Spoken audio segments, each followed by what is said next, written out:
Welcome everyone to Main Moves Live. I am your host, Natasha Gaspard. This week on Main Moves Live, we're talking about cosmetology schools that are not teaching Black hair to their students. Now, these students are paying for an education with the hopes of working either in a hair salon or in the television and film industry or on Broadway. Over the years, models and actresses and everyday women and men have been vocal about having horrible experiences around having their naturally textured hair styled by someone who doesn't know how to care for it or style for it. But today, we have 3 licensed cosmetologists who will be sharing their experience in a cosmetology school here in New York City. 2 of them have teamed up to create an online petition demanding that Black hair be taught in cosmetology schools. The petition has garnered close to 30,000 signatures. I want to welcome my guests, Ms. Jennifer Lord of Natural Hollywood, Ms. Jamie Amadio, and Jacquetta Taybourne. Now, I'm going to read your short bios just so that people can understand a little bit of background, right? So Jennifer Lord is a professional natural hairstylist with over 18 years of experience. Known for her creative techniques, her natural hair art is featured in Afropunk, ID Magazine, Allure, Hype Hair Magazine, Bang Style, Essence, and more. She made her Broadway debut as a hairstylist on Hadestown and received positive reviews after teaching her natural hair class to hairstyling teams on The Blacklist and Mean Girls. As the CEO of Natural Hollywood, Jennifer uses her creative platform to celebrate natural hair while raising awareness of texture discrimination in the beauty industry. Jamie Amadio has been a hairdresser for over 10 years. Starting in regional theater, she now works as a department head on Broadway and in the TV and film in the New York area. She is a licensed cosmetologist and a proud member of Local 798. Jamie is also an accomplished wig maker and a wig stylist. Her work has been featured in New York Magazine and the New York Times. Okay, and last but not least, Jacquetta Taybourne is from Durham, North Carolina, where she built her career as a licensed professional in the field of cosmetology. She has been in the beauty industry for over 20 years. 17 of those years, she has been a master colorist. She has explored most avenues in the cosmetic arts, including salon management and ownership. Continuing education was always her passion. Jacquetta moved to New York City in 2018 and chose a career in education, but this time she wanted to bring in the new generation. Putting more Black faces in white spaces is something she holds dear. Well, I am so happy to have all of you here. Welcome again to Main Moves Live. Now, thank you, Tasha. You're welcome. You're welcome. Be here. Yes, this is such an important conversation. I'm just so glad that we're having it finally, right? And so I want to start off by talking about the petition, right? Let's just jump right on in here.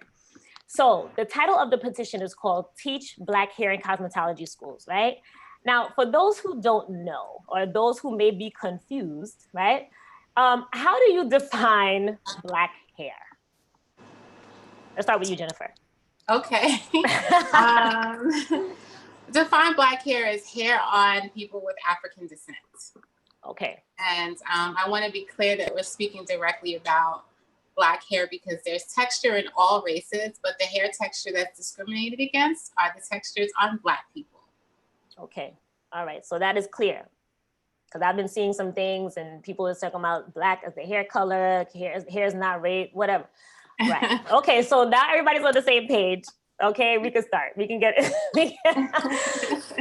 Okay, so Jennifer, tell us about your experience in cosmetology school as it relates to naturally textured hair, or AKA Black hair.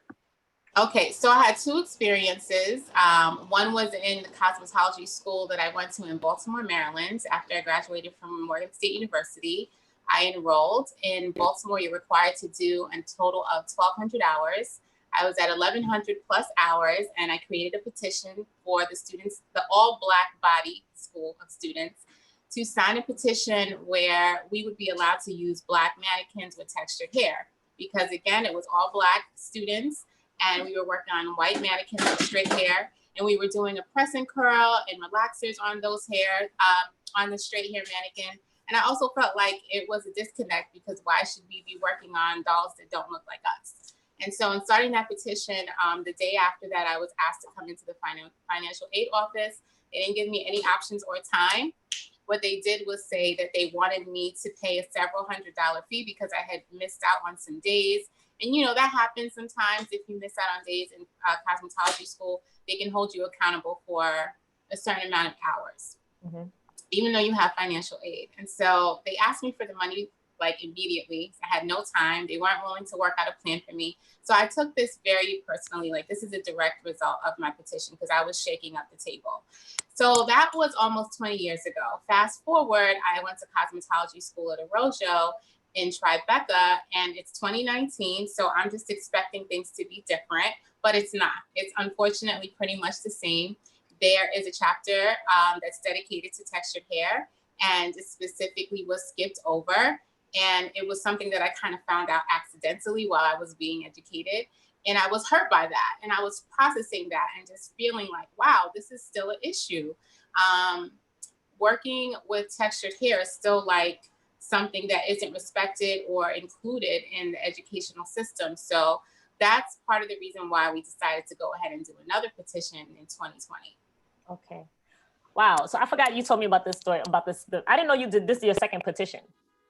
Yes. That's significant. It is. That's really significant. Yeah. It's unfortunate, but yes. And so, Jamie, you went to the same cosmetology school that Jennifer went to, the second one. But you had a different experience as it related to naturally textured hair or learning about it. Can you tell us about that? Yes. Yeah. I went in 2015. I was in my early 30s at that time and wanted to get a license to be able to get into the union here in New York. And I chose Arroyo. I thought it would be good. And for a while it was. We did happen to have a teacher in our class who is a natural hairstylist and a loctician, and she was incredible. She actually would go above and beyond what Arroyo wanted to teach us, which I thought was incredible. And she was fired during the year, and the school refused to acknowledge the real reason as to why she was fired, but we pretty much believe that it had to do with the fact that she was trying to teach us textured hair and black hair, and they were not about that. You know, there are no mannequins in the school that had textured hair. We were not encouraged to bring in models that had textured hair. We were told, you know, blonde, tall, you know, just things like that. And so it was a very unfortunate experience in that way. Yeah, yeah. And Jacquetta, you are a licensed cosmetologist, you're a colorist mostly, but you are also an instructor in education as well in these cosmetology schools. So can you tell us what was your experience? First, let's go back a little bit. What was your experience in cosmetology school when you learned to be a cosmetologist? Were you taught natural textured hair? This is the difference between my experience and theirs. Okay. Is that I'm from the South, and my whole school student body, like Jen's, was all Black in the first school. So regardless of what they offered, we had the privilege of having Black people walk through the door. So that's why when I spoke with you, I was like, you know, it wasn't that big of a deal because we got to practice on real people who looked like us. That mannequin was trash, but I didn't have to think about it because I had live models who looked like me. Okay. I didn't have to practice on a mannequin that way. But when and that was disconcerting is that 20 plus years ago, I had a book that these two students used in 2000s. That book has not changed at all, period. And then when they have updates to it, I think the last one was 2016, and I see prominent Black stylists who are doing first ladies saying they contributed to that book. They didn't change anything in chapter 18. You said first ladies, what do you mean? There's someone who contributed to Milady who did Michelle Obama's hair. Okay. So she's right? And so Michelle Obama never had never wore, I mean, as far as I know, never wore her hair natural. Okay. But the thing is, if you contributed to the textbook, and you look like me, right? But you didn't add any content right. for people who look like me. I got you. Right. So now I'm gonna go to Arroyo. Okay. I taught there, and like I spoke, I had to own it. Like I didn't really think it was an issue because I've always infiltrated white spaces. I'm not a quiet person about things. And I was just like, you guys, like, I didn't see the passion about it until I met Jen, to be honest. Because we can go in whatever space and not have to turn down anything. That was always my angle. I can do the straightest of straight to the tightest curl. You know, my goal was always to bring us and tear the door down, you know, but then I had to own the fact that no, it wasn't in the curriculum. You know, it's in the book, but that chapter has about 7 pages and that's it. Electricity has about 30 pages. Electricity. Yeah. Okay. Yeah. The most unnecessary chapter in the Milady book is electricity. I thought I heard wrong, but you did say electricity. Okay, I got you. So wait, let's go back a second because I wasn't clear. So are you saying when you were in cosmetology school and you were practicing on live models, were you practicing on live models who had naturally textured hair?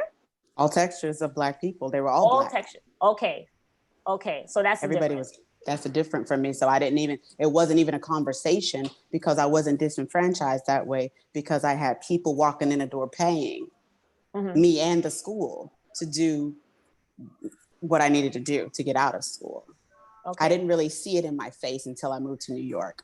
You didn't see what in your face? That's the part I'm not understanding. Can you make that clear for me? The lack of education for textured hair. So you had the texture coming in, but they weren't teaching you how to deal with the texture. What were you doing with the texture? That's what I'm trying to understand. Was it chemically relaxing it? All of it. All of it. We were blowing out, we were braiding, we were doing sew-ins, we were doing everything everything on the menu in a Black salon was getting done. Right, but it wasn't in the book. It wasn't in the curriculum. Okay, but you were doing it anyway. Okay, now I got it. All right. Sorry, I was a little slow there. Okay, I got you. I was like, what are you missing? Okay, I got you. It was not in the book. Okay, all right. Okay, so when you were teaching at Amadio now, you said that it wasn't in the book, but you were used to that it wasn't in the book anyway. Okay, but when you met Jennifer, what was your thought process then? What clicked to you and said, this is not right, this needs to change? I was Jen just had a passion about it that could not be ignored and did not need to be ignored, because here we are, fast forward past what people are calling a movement, which shouldn't really be a movement, natural hair movement. Now we're here. And a lot of their advertisement, from what I learned from students, I never heard this personally, was that they were advertising that they were doing all textures.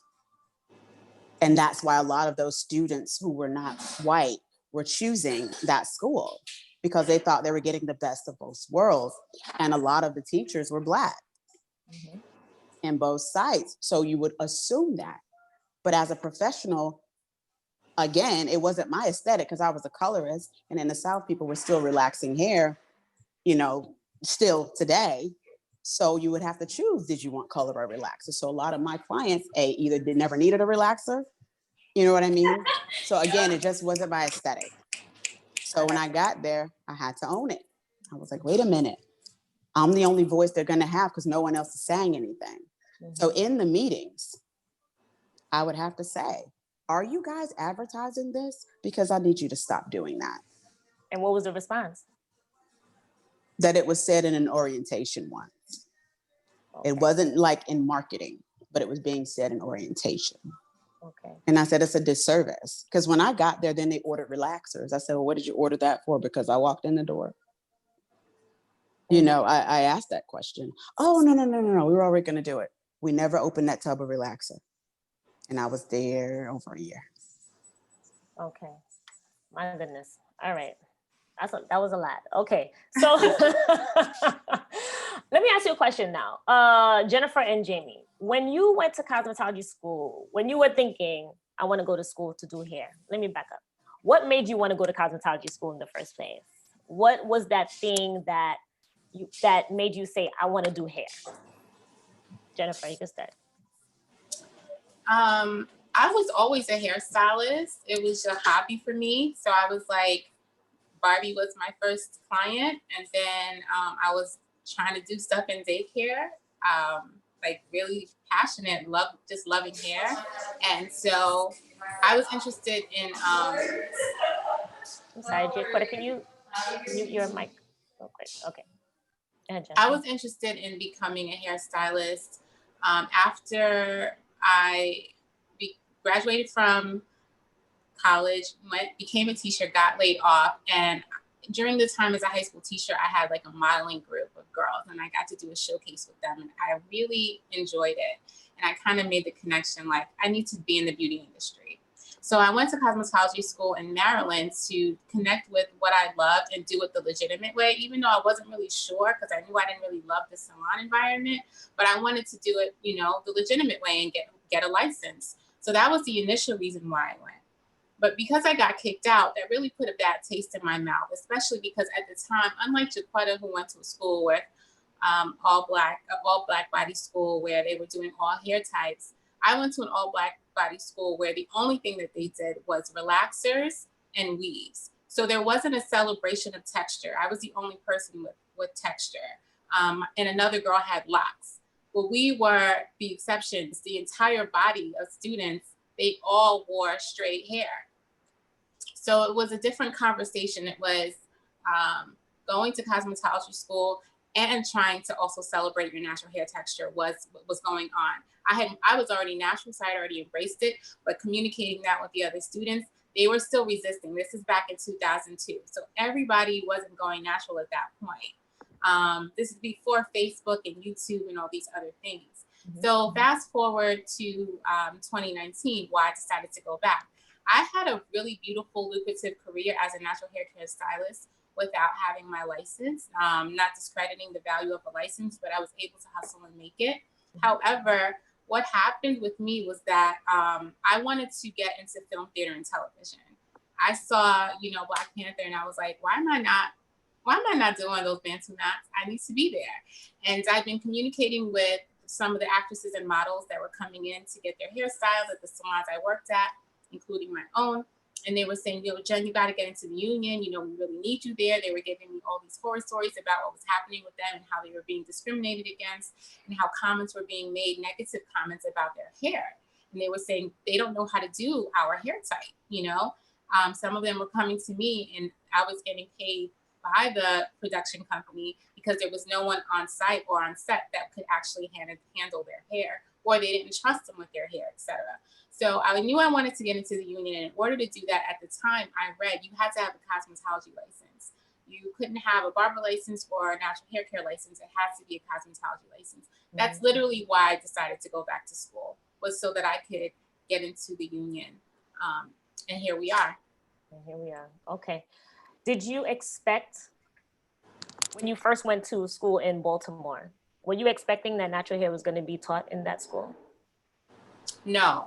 You didn't think? Because okay. At that point, it was still kind of new. Like in a group of women, it would be like one natural girl. It was still, mostly everyone was still on the creamy crack. You know, everybody was still going to get their 4-week, 6-week relaxer. Like that was the more common hairstyle, because we're coming out of the 90s at that point. We're just entering the 2000s. It's not as popular yet. It's picking up, but it's not the popular style at that time. It's still very much a niche of people, a small group of people. Okay. And Jamie, I remember when we were talking earlier, you had mentioned that there was some stories that you've heard of, because you work on Broadway as well, right? So what are some of the things that you've heard about just textured hair not being able to be styled or cared for on set by stylists, and what are the stylists feeling about that? Yeah, I've seen it more in TV film than on Broadway, just in my personal experience, because the shows I do on Broadway are just me. But for TV film, I've seen it a number of times where either man or woman, a Black man or woman with natural hair will sit down in someone's chair as a BG, and the hairstylist will not know what to do and will hesitate and will either say, oh, you look great, I don't have to do anything to you, and just hands off, walk away from it, or try to go into their hair and end up damaging it because they don't know the proper techniques to be able to actually manipulate that hair texture, which can be really damaging to them, because then they have to go on set and, you know, act and present a character, whether their background or their principal cast, and they're unable to do that confidently because someone has ruined their hair. and then they either fix it themselves, which is completely unfair to ask an actor to do that. They're not being paid for that.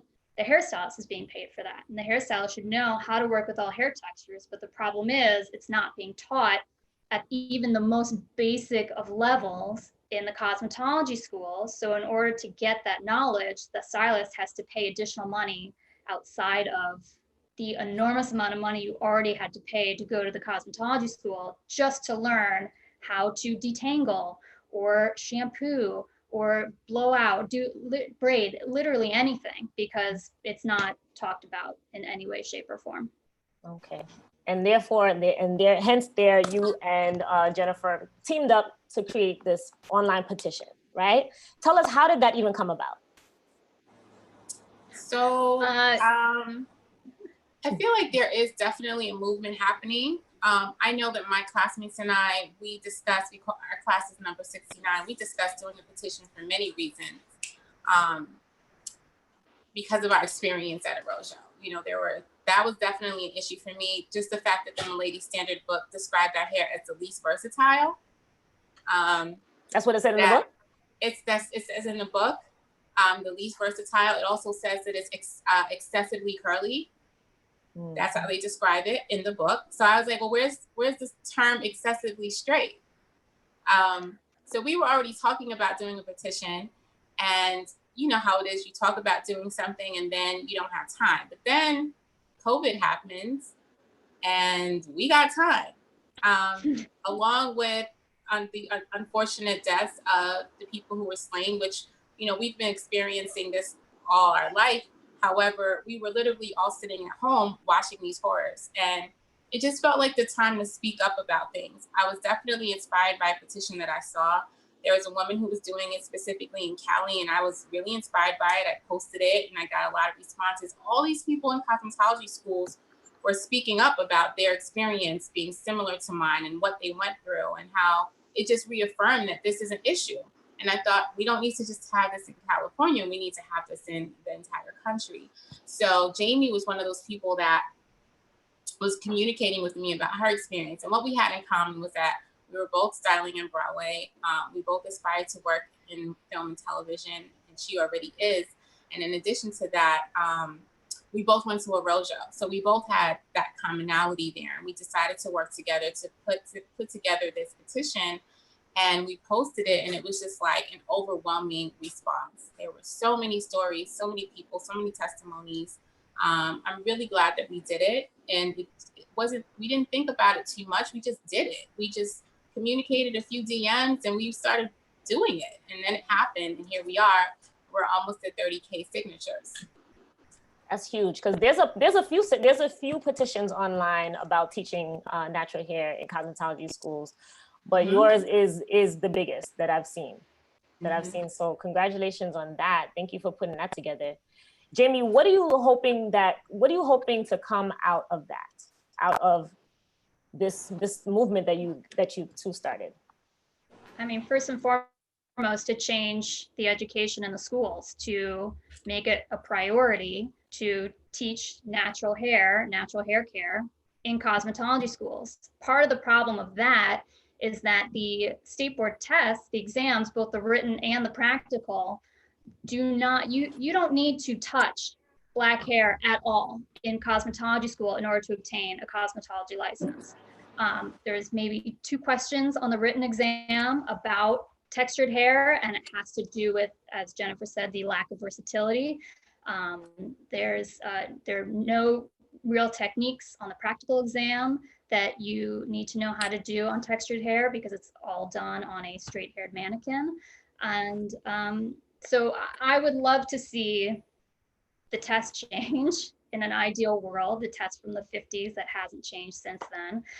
But first and foremost, that the schools take this seriously and start educating these future stylists so that they can go on and have a successful career, either behind the chair in a salon or on set or on Broadway. Okay. Now, I noticed that the petition is addressed to the National Interstate Council of State Boards of Cosmetology, right? And not the school specifically. Now, was there a reason why that was done? NIC is in, sorry. Go ahead. The NIC is in charge of overseeing all of the state boards in all of the states. They don't mandate the number. It's 1,000 hours minimum. There are 2 states that only require 1,000 hours. New York is one of them. I think Iowa has the most at 2,100 or 2,200. So they don't mandate the number of hours that need to be taught in the schools, but they do oversee the tests. They oversee the written tests and the practical tests that are administered in all of these states. So the idea was to send it to them so that they would help to change what the testing is, because if the schools are only teaching to the test, then they don't have the incentive to go beyond that. Right. Just to piggyback on that, like, Mhm. if the textbook doesn't change, then the test can't change.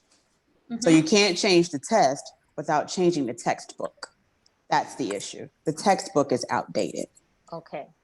Almost half of those chapters, and there are 34 chapters? 32. 32 chapters, you only probably need about 5 of them. To pass the test? That's all. You're either going to get the nail test or you're going to get a chemical test. A nail test or a chemical test. Now, when you say nails or relaxer, that's what you mean by chemicals? All I'm chemicals. not a cosmetologist. I don't know about that. Yeah, all chemicals. Any All chemical service you can think of. Color, relaxer, perms, jerry curl, keratin. They've added keratin to the book. That was updated because that wasn't a thing. But who gets keratin treatment the most? Okay. More ways to take out that. Okay, so I mean, Jennifer and Jake, like, when you decided to come up with this petition and you said you wanted to go to the board, and then now Jacquetta's saying it's the book, it's like such a huge problem. It's like, where do you even start with this, right? Because now I'm like, okay, well, who are they that wrote this book? Like, who's in charge of the Milady, oh, I guess it's Milady, right? The publisher. No, Yeah. the board So- chooses that book, so they did the right thing. Okay.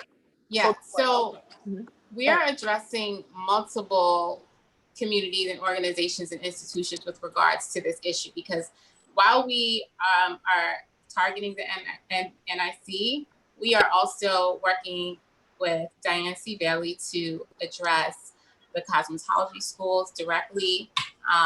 And also Milady Pro, you know, they were one of the few organizations that actually commented on the thread of our post. And their response was, on Instagram, their response was, we hear you and we're working to update our book. You know, please send your submissions to our website. And they provided a link. And we're going to utilize that. We're actually going through every single page in the book, because Jacquetta's right.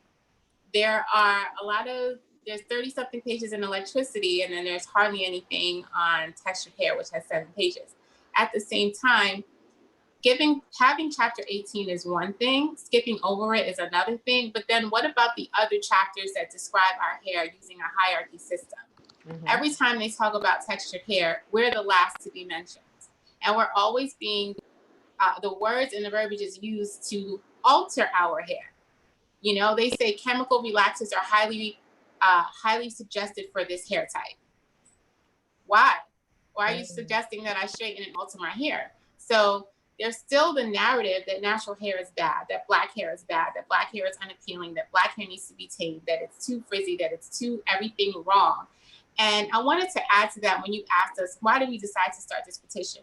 In addition to my own personal experience and Jamie's personal experience, there's also a responsibility to the generation that's coming behind us.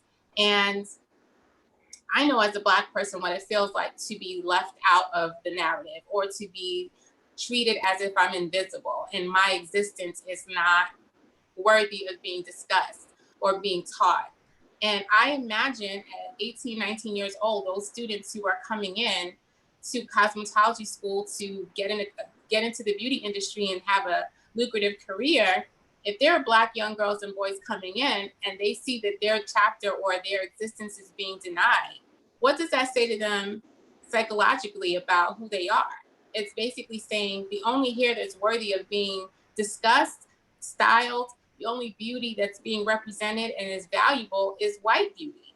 And that's absolutely false. So there's a responsibility, I feel, for us to make sure that not only does everyone learn how to do natural hair and learn how to detangle it, but it's also reaffirming our existence, which has constantly been erased in this country. I mean, we know this historically, they try to leave out our contribution, our value, and our beauty. And so I feel like if we continue to just go to the school, give them all our money, and not demand that they, talk about who we are and talk about our beauty standard, what they're doing is they're continuing the narrative, not only for the Black kids, but for the white kids who then go on to the sets, right, as hairstylists and look down on the Black person who decided to keep their hair natural. And they'll say things like, why don't you get your hair straightened? I can't deal with that, because they have never had to deal with it. So the cosmetology school is a great place to start opening up the conversation and providing a basic knowledge so that at least you're not making ignorant statements because it's been normalized that this is how our hair is. Absolutely, absolutely. So tell us, there's also another movement about don't skip chapter 18, right? James, did you start, is that part of the petition in general? Yes, it's all part of it. We're all behind it. It's all of us together. Yes, but there is an Instagram page. We have social media presence dedicated to, it's called Don't Skip Chapter 18, but it's really dedicated to the myriad of ways that natural hair has been discriminated against and what we can do to change it. So it's testimonials from people, from actors and models, and describing their personal experiences. It's showcasing what's not being taught in cosmetology schools and things of that nature. So, okay. And Jamie, what has been the response from people that you work with around this petition? Are you getting a lot of support? Are you getting a lot of pushback? What's your experience with that? With people I know, I'm definitely getting a lot of support, and it affects basically everybody I know, and the people that I know. Like we've all tried on our own to learn how to work with textured hair because it wasn't taught really in cosmetology school. And then the thing that I found most interesting, and I guess I should have been prepared for, is that people I don't know on the thread that when I originally posted the petition, I was getting a lot of pushback of, well, I learned how to do it, so I don't know what the problem is. And I'm like, well, that's amazing. That's great. But for a lot of us, we didn't really have a full education on it. And we would like to have that be normalized and taught in cosmetology schools. So it was a lot of comments like that. Like, well, I did it. I learned how to do it. Where did they learn how to do this? I would like to know. Yeah. Because I mean, from what I'm hearing, besides chapter 18, before that, there was no chapter 18. So where were they learning this natural hair?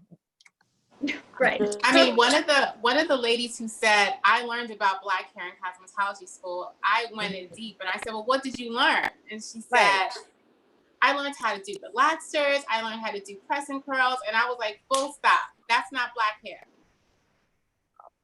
Putting a chemical in my hair and removing my texture is not you learning how to do Black hair. It's you manipulating my hair so that you can style it. You're manipulating it to mimic and look like white hair so that you can style it. That's not learning Black hair.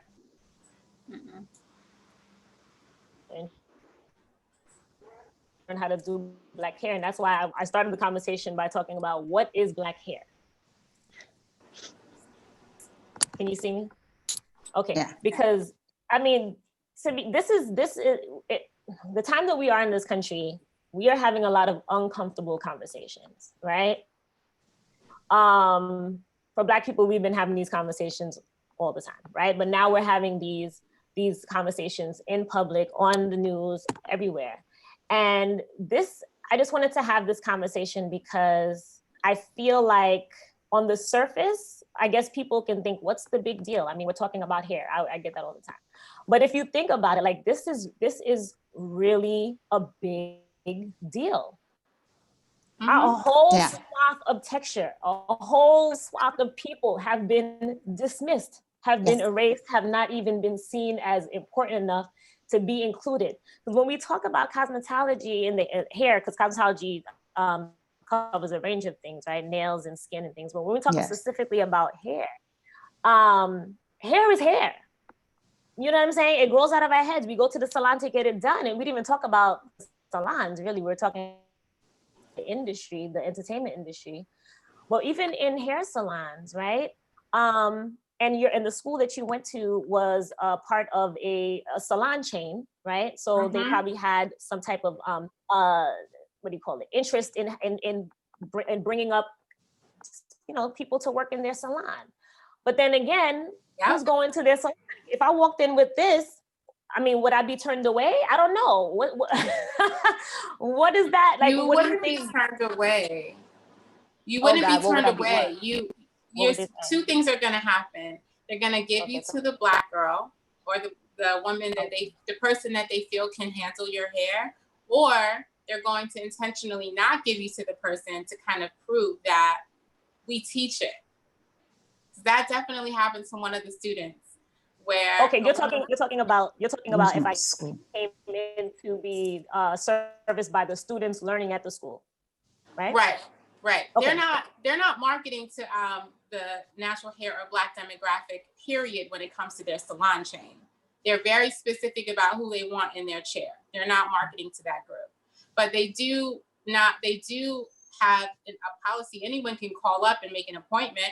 The hair appointments, you know, it had conditioner on there, deep conditioner, cuts, half head of foils or whatever. I can't remember everything. Jacquetta could tell you, might be able to tell you, she might remember more in detail what services they offered. So if you're a Black woman with natural hair and you see this service, deep conditioning treatment, you might decide to go. And that did happen where women with highly textured hair came in to get their hair styled. And I was there on one of those occasions where one of the students decided to try to comb this woman's hair out without adding any moisture to her hair. So her hair is in this dry Afro state. It's tightly tightly textured, and he is approaching her hair with a regular standard comb with no moisture, no water. So I was cringing. And when I went over to try to give him advice, because I'm a natural hair advocate and I'm all about, like, I want to dive in, the teacher resisted me. It was a very like, get out of here. No, Jennifer, like, please, no. And so the young lady ended up leaving really upset because she explained to the stylist, the student, you're hurting me. And it was a lot of tension between them. And she ended up leaving without getting her hair properly styled or detangled or anything. And then she went on to check out, and the head, I forgot, the director of the department told the receptionist she doesn't have to come back. Oh, wow. So there wasn't even like a customer service, like, we apologize for this. We want you to come back. We want to remedy this. It was like dismissal, right? Because we don't value, basically the tone and the narrative is, once again, we don't value Black people. We don't care if you come in and get your hair done over here or don't come in, right. Oh my goodness. So Jacquetta. Yeah. Tell me about the schools that you work in, right? I think when we spoke before, you had said that schools are able to teach what they want to teach, basically. Is that correct? So I taught at erasure. Okay. And so essentially somebody commented when Jen was on another live that, the textbook is what the curriculum is built around. Mm-hmm. Fact. However, the school has the liberty to be as creative or not with the curriculum. If that wasn't the truth, and Jen and Jamie, I don't know if they did this when you were in school. How many stages were there? Four. What was stage 2? Damn, Jacquetta, I don't remember. Cutting and color. Okay. Cut and color, right? Yeah. That program was designed for advanced education. So when that school says they offer advanced education to their cosmetology students, they absolutely do. What was that? Them taking the freedom to create their curriculum. So it's not that they didn't do things that were in the book. They did. They followed what was in the book, but they were more creative by adding that advanced education for cut and color to stage 2. And that's all you did, stage 2, 3, and 4. was cut in color. Yeah. So it's not that you can't elaborate on chapter 18. Because the first time they walked out there, when I got there with that one black mannequin with the 6 hot combs and the stove, I told them to get that mannequin away from me because that's not what my hair looks like. You know, and then their other option was, oh, you could just show them good hair. Jen and I feel different ways about good hair. I don't like that movie. I don't like that he, okay. Yeah, I don't like that he had a platform and he chose to tear down Black women. But what Jen pointed out to us in class is that it did start a conversation. And I do have to admit, starting that conversation is what really propelled everything else that happened after it, because those were the 2 options for us for textured hair at the school where I worked. Right. Tell us Show what the that movie. conversation was. Tell us what that conversation that is. Well, the conversation basically is, I told you my conversation already.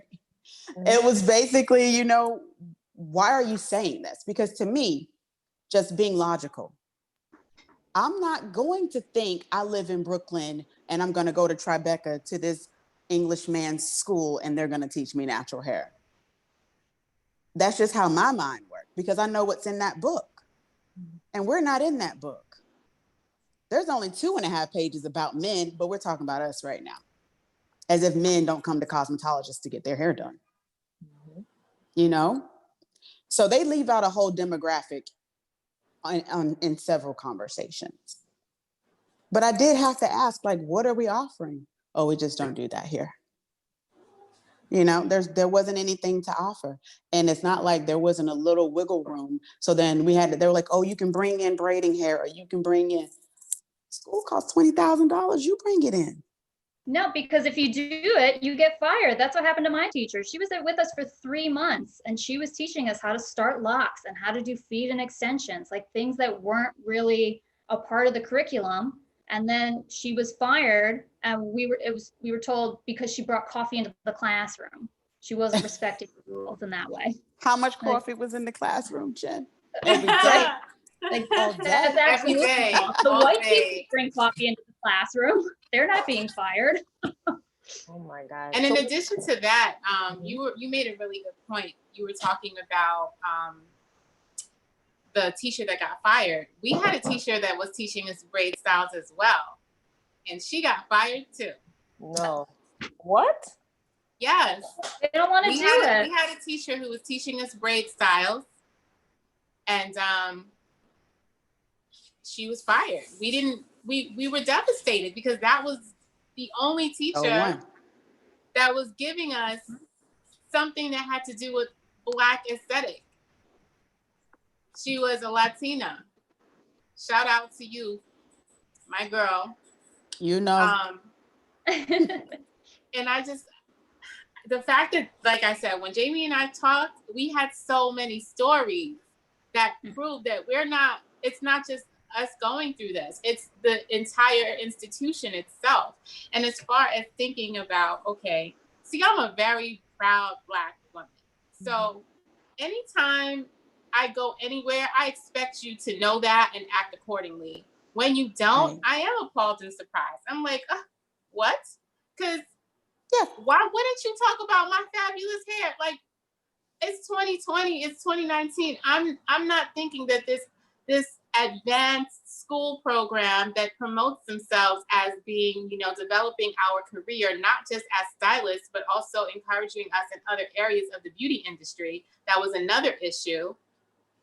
They have all these editorial fly ass pictures looking like, you know, you're going to be working on sets, and you're going to have opportunities to get, you know, to be on set and be an assistant. And that's what you're expecting, that you're going to get this experience outside of being in a salon. You're going to have other opportunities to get the support and educational background and how to behave on set, what to put in your kit, how to prepare, how to do a call sheet, because that's what they promote on their website. But that's not at all what happens. Nothing like that happens. You know, so we had to literally fight to just be ourselves. Me having to fight to be a Black person. The children are leaving. Bye, guys. But yeah, me having to fight to just be a Black person that doesn't want to look white, that doesn't want to have white features, that doesn't want to wear her hair straight, I'm good. And then also not wanting to work in a salon, I had to fight about that. Like, no, I don't want to work in a salon and I don't want to work for anybody. I want to have options. I want to be able to freelance, you know, I want to be able to work in other industries. I want to be able to create art. So where's that platform for my artistic creation that you described on your website when I came here? So it's very misleading. And I think that it taught me to try to support the younger generation to not only demand that you not be erased, but also to identify and do your research, to look at the curriculum. What exactly? Show me the days on your curriculum, in your calendar, where I'm going to be taught about me, because I exist and you can't erase me. Right. So I was going to ask you, what are the solutions for people who do want to sign up to go to beauty school because they have these dreams of, you know, working on Broadway or working in a salon, or maybe being a freelance colorist or whatever, right? What is the solution? Because the petition just now come out, right? So I don't even know when this is going to actually change, but the wheels of change are turning, right? But in the meantime, for people who want to get into the industry, what's your advice, Jacquetta? I even looked at, let me just open the school. You know, in this city, you need $10,000 to even ask the question. Never mind the building. Never mind the licenses. Never mind putting in the plumbing. You need $10,000 to start.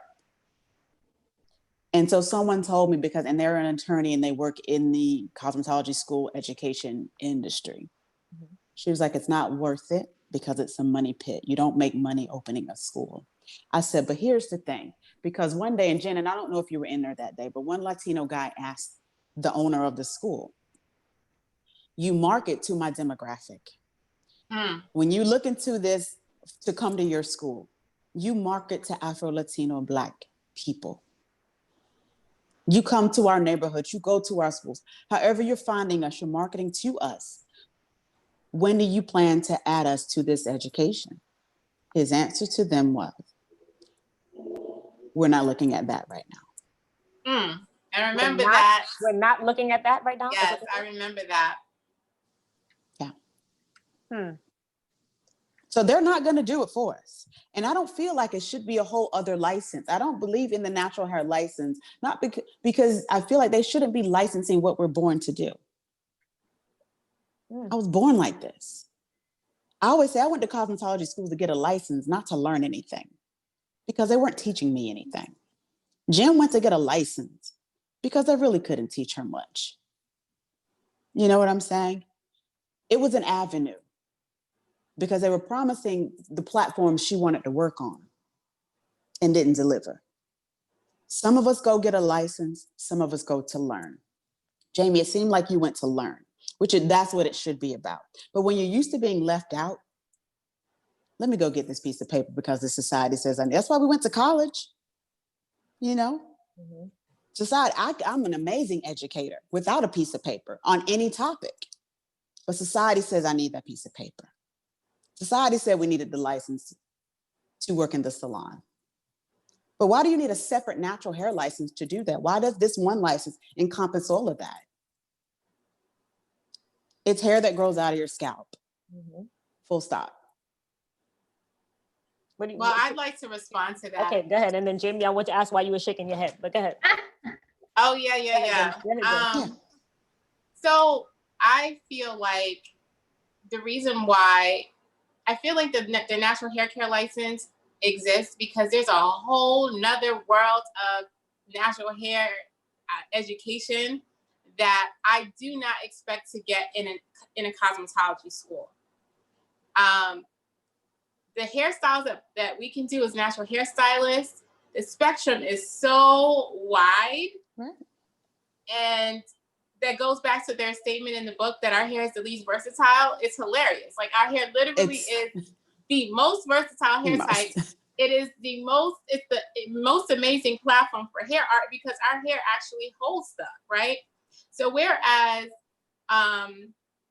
the hair that they're advocating to teach in cosmetology schools, right? The people who are actually dominating the industry, who are white, who have straight hair, there's pretty much, you know, you can cut it, right? You can do updos and you can add a bunch of hairspray and stuff, but like it's typically most women who have straight hair wear their hair straight. On an occasion, they might decide to put some curls in it for like an event, but for the most part, they get hair, they have haircuts, and they get color. Cut and color are the dominant services that are provided in these salons. In a natural hair salon, look at our services. Go on any website and look at the services. It's several. It's so many. There's double strand twists, double strand flat twists, cornrows, feed-ins, Senegalese twists, extensions. I mean, just extensions alone. There's crochet braiding, there's weaves. There's just so many different ways that you can wear your hair when it's natural. So I feel like it's necessary for there to be a natural hair care license for you to become an expert, or for you to have some form of education about how to properly do those hairstyles. There's a difference between learning how to do those hairstyles at home, watching YouTube, practicing on your little sister like I did. That's beautiful, and you can probably do an amazing job, and you have a natural raw talent. But are you getting sanitation? Are you learning about hair disease? Right. Are you learning about how viruses can be passed through hair services if you're not going to school? And I feel like for those women who are specifically doing natural hair and have no interest in doing other hair types, having to go to cosmetology school and pay all that money in an institution that doesn't even discuss their hair aesthetic doesn't really make sense. So I feel like a natural hair care license was created for those people who want to work in business, who want to do natural hair, who also want to have a respectable license so that they're not attacked by the state, and they learn about the proper processes about protecting their clients, because it's not just about making them look pretty. It's also about protecting them and giving them a quality service. So I just wanted to add that to why I feel that there is a license for that. Okay, Jamie, thank you for that, Jennifer. Jamie, wanted to say something? It was just about, so yes, I did go to cosmetology school to learn, because I did not know how to. I grew up doing theater, so I was a wig maker and a wig stylist before I knew how to do anything on a real person's head. I knew how to do a number of things on wigs and how to build them. And so I did go to cosmetology school to learn how to work on real people's hair, kind of just assuming it would be all textures of hair, and it was not by the end of it. But I did also go purposely to get into the union to get the license, because it was a requirement. As they are changing that requirement now, they are allowing you to have a barber's license to get in, and they're about to allow a natural hair care license as well. So they're changing the requirements in that way. But at the time, and 5 years ago, it was a cosmetology license or nothing. So, and being 31, going to cosmetology school almost every day, and especially having a career prior to going, I was asked, "What? I don't understand," by the teachers. "I don't understand why you're here though. Like, you already have a career, so why are you here?" Because at Arrojo, their entire impetus is to just get you to work at Arrojo. So if that's not your goal at the end of it, they don't really care about you, and they will treat you accordingly. Wow. This cosmetology business industry is really is really interesting, right? The school part of it anyway, because I feel like I've heard this many times before, that going to cosmetology school is just to learn how, like, all you learn is how to pass a test. You don't really learn anything. So I'm like, what's the point then? Money, baby. Okay. They want our money. This is an industry. We're in America. There's a lot of things that we're doing, because even look, like Jacquetta said about going to college. I don't know that I remember college classes that I could say, I remember learning this and this class. I don't even remember the classes that I took. I really couldn't tell you. I remember African American studies because that was my thing. But I don't remember a lot of the classes that I took, like Spanish. I could say "Hola, cómo estás?" That's it. Like, however, what I did learn was the experience. What I did learn was the ability to start and finish something. What I do have is this piece of paper that an institution has created that can let me in and can also be used to keep me out. So yes, you know, we do what we have to do to get where we have to get. And I do feel like Diane is one of the first people to share that with me, that oftentimes institutions are created not just to let you in, but to keep you out. Absolutely. Wow. Okay. So we're coming up to the end of the show. Okay. Wow. So I know, so fast. So tell me just your last parting words on why you feel that it is important for people to keep signing this petition. We're almost like 400 something signatures away from 30,000. Why it's important for people to get behind this petition. Jennifer, you can start. Okay. Yeah. I just want you to think about the reality that the natural hair is not a fad. Natural hair is here to stay. We are embracing our beauty and our identity. We struggled for 400 years in this country to connect with who we are because of the horrible past. And we are accepting and embracing our natural features as we are. We're accepting and embracing our features, our hair, our complexions, everything that is the magic of who we are. So that's not going to change. You're not going to get more people coming in with relaxers. Like relaxers are out like the Jerry curl. It's over. Like you're going to have to deal with our hair type. And what I also want to say is you can't have my talent and reject my Blackness.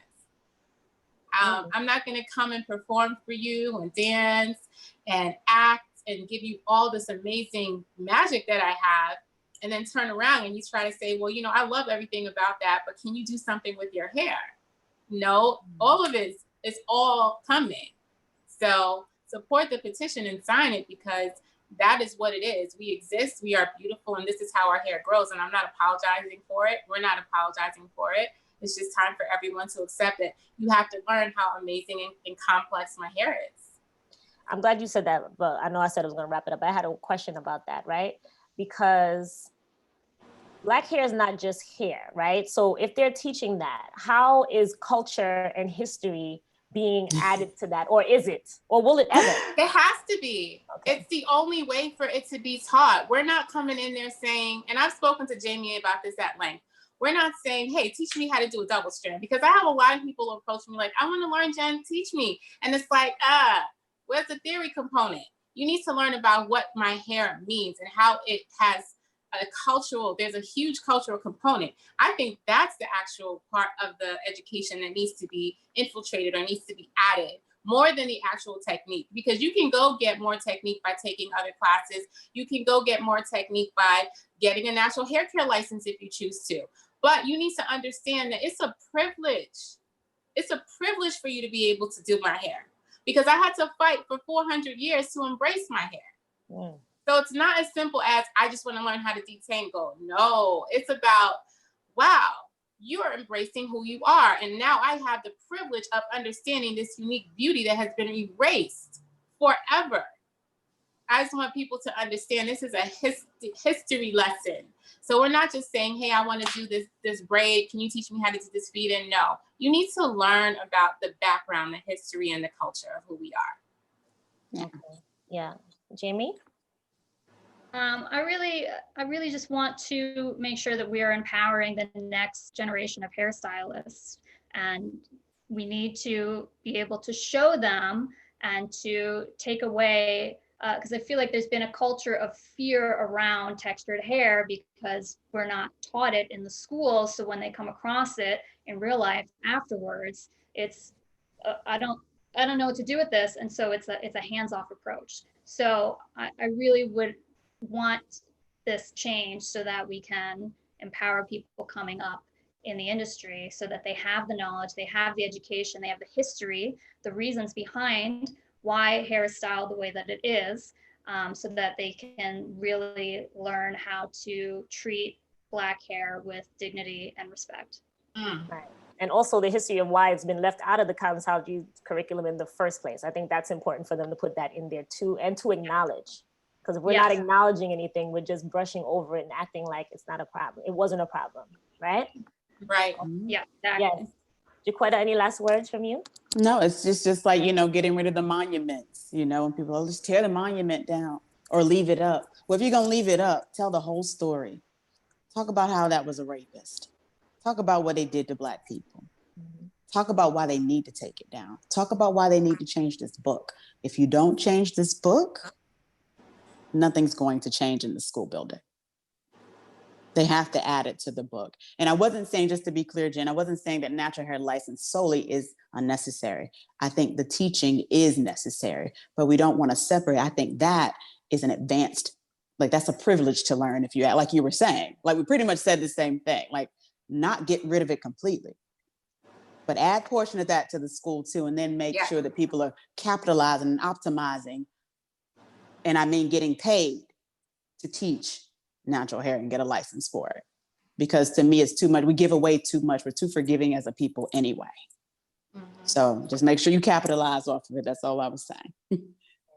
I love that. Yes, this is the end of this episode, but it's not the end of the conversation because there's so much more to dissect. I wanted to get into more about cosmetology schools and the history of that.